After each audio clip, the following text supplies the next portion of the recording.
Titles in 7, 6, 5, 4, 3, 2, 1 and...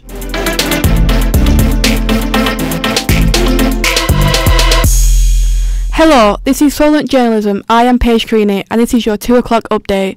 At 6:45 tonight there will be a peace vigil held at East Park in Southampton to pay respects to the Muslim victims killed in Christchurch in New Zealand last week. People in the city have pledged their support. I think it's quite amazing that, to consider that it was in Christchurch in New Zealand and it's come as far as here and we're showing our appreciation. Yeah, I think it's a good thing because what happened was terrible, so it's good that they're remembered this way. Okay, I think it's an absolute brilliant idea that Southampton's come together, and I think particularly how the Prime Minister of New Zealand has actually led the whole unification of New Zealand. McDonald's Monopoly is back again for another year, giving consumers the opportunity to win prizes when they buy food. But the competition has been criticised by politicians for promoting unhealthy eating. Our reporters spoke to Aaron Knight, the manager of the Eastleigh store, who was able to tell us more about it. McDonald's Monopoly has just started for 2019.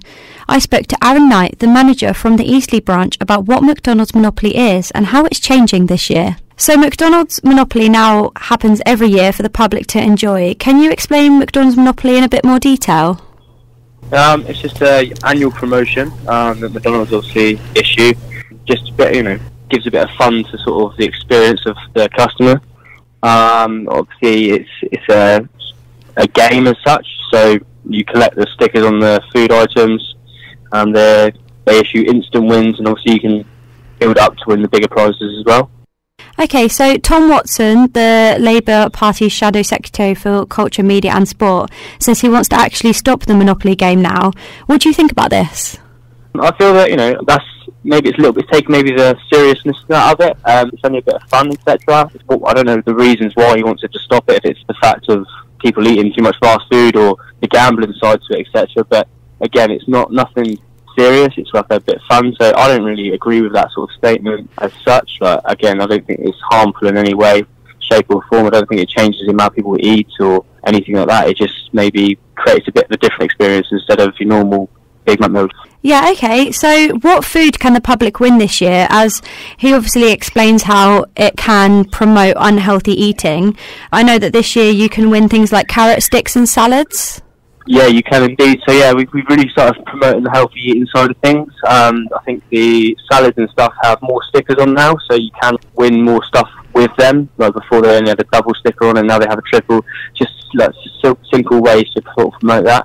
But yeah, the instant wins have definitely got like carrot bags and fruit bags on it, as you said. And what other big prizes are available this year?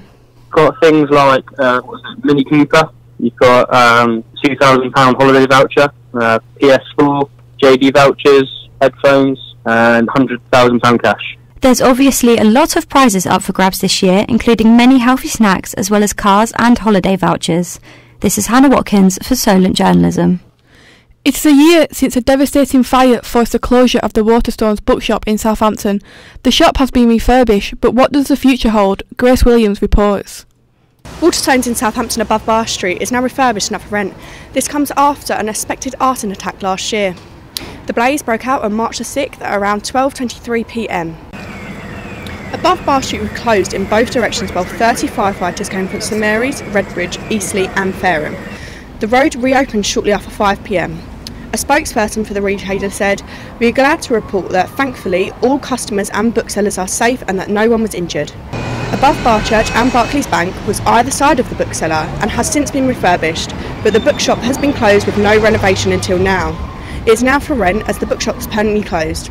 Waterstones on the bottom floor of the West Quay Shopping Centre complex is still open, however. Keep an eye on Solent Journalism for news on something new opening soon. Old tree that had been around for 140 years had to be felled due to safety and disease reasons.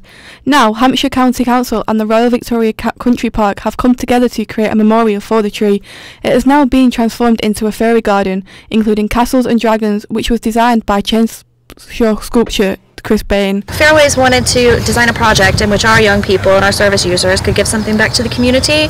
Young people in care can often be seen as troublesome or, things like that. So we wanted to have a project where they could show something positive and give it back to their community. So we came up with the Fairy Garden.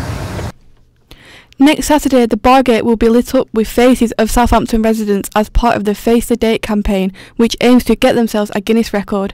This is to bring the community together and prove how multicultural the city is.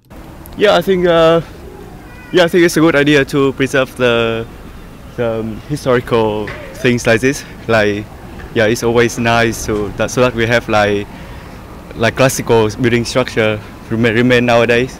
Of course, this is history of Southampton. This is show how strong this country was, and this will show you that how this place was protected by the king or the queens or who was there that time. Probably not. To be fair, I think it would be a nice idea, but there's a lot of other stuff here that would require funding as well. There's a big homeless problem. I think people would like money to go into that rather than this. Southampton Council is holding talks today regarding the famous Bargate shields that are disintegrating. The monument was last renovated in 2016. People are worried the council may not refurbish a key part of Southampton history that has been around for hundreds of years. And finally, a sleep out was organised by a local charity to raise funds and awareness for the vulnerable young people of Southampton who face homelessness. The charity raised over £16,000. Corinne Ball, the organiser of the event, told us more. So we're here at the Guildhall Square tonight. There's 70 participants and over 20 volunteers and 7 restaurants who have all supported this event to fundraise for vulnerable young people. So we're raising money to help those who are vulnerable, who might need mental health support, are homeless. There's a number of things that we support, and this is all about helping each other in the community. So we thought we'd put on this event tonight to raise valuable funds. That's all from us today. You can find all our stories and more at solentjournalism.co.uk.